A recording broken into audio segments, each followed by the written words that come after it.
Hey YouTube, it's time for another Q&A. So I'm going to be honest with you guys, the first time I went through all the comments you left on my previous Q&A with my dad, I was able to find 3 good questions for this video. That's not as many as I was hoping for. But I went through it again, I was able to find a couple more, but because I wasn't able to find as many great questions as I would like, this video is also going to be featuring some of the worst questions I was able to find on that video. So, with that out of the way, let's get started.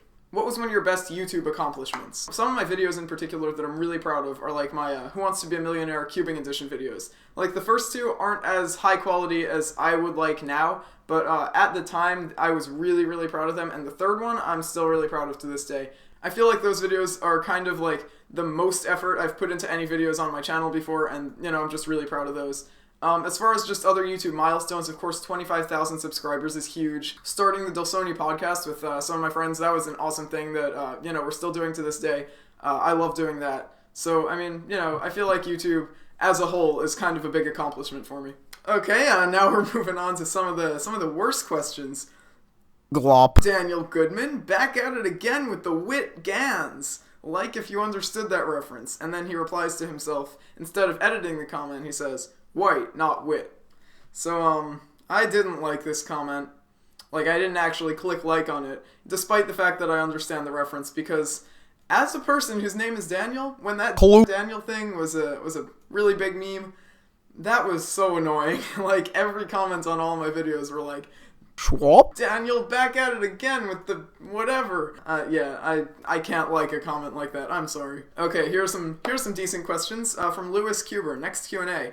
Have you ever lost your main cube? No, but I thought I did once. My Along V1, which is an extremely rare cube at this point in time. At NATS 2014, I went up to Felix, I remember, and I was like, hey Felix, can you solve my Along? And I was all excited to meet Felix and everything, right? And then I realized, wait, where the heck is my Along? I didn't have it on me. I made him solve my Waylong instead, but I didn't have my Along V1 on me, which was my main at the time.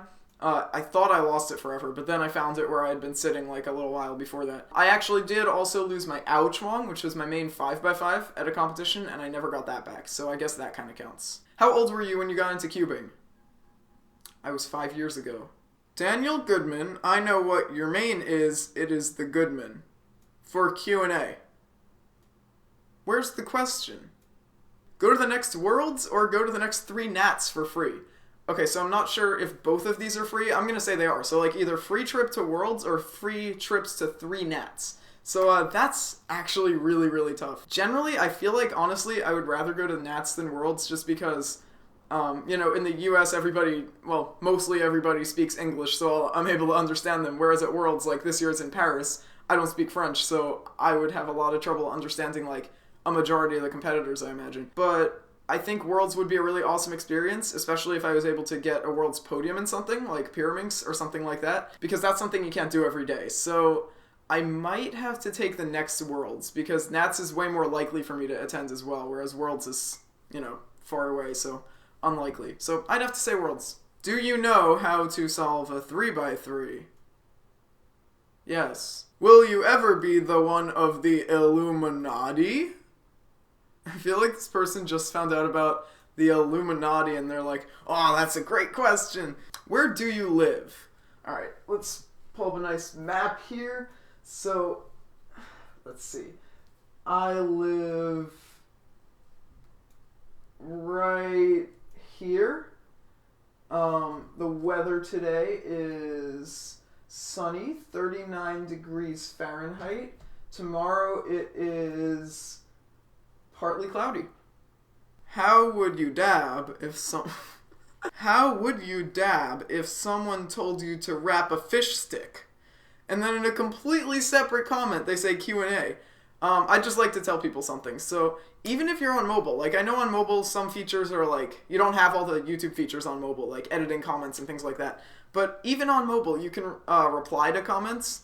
So you don't need to make a completely new comment. Like, I've had people where they ask me a question, I reply to them, and then in a completely separate comment, they're like, okay. Also, this question, I think this person's trying way too hard to be random, and random does not always equal funny. Because if I were told to wrap a fish stick, I definitely would not dab.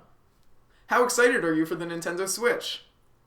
I'm actually ridiculously excited for the Switch. Like, Super Mario Odyssey looks so good, and Breath of the Wild looks so good too. Like, even if the Switch were just those two games alone, that would be enough for me to buy it, because those are awesome looking. Can you solve a 3x3 in other method than CFOP? If so, show us.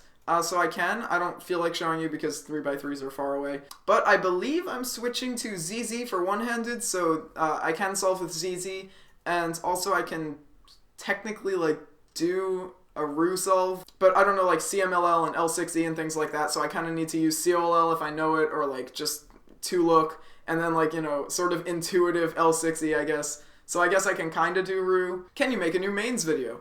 No, because if you check out my website at DGCubes.com, and then you click on the mains tab right here, then it brings you to a page with all of my mains. So why would I make a video? No reason. Nope, not doing it. Have you ever been to Florida?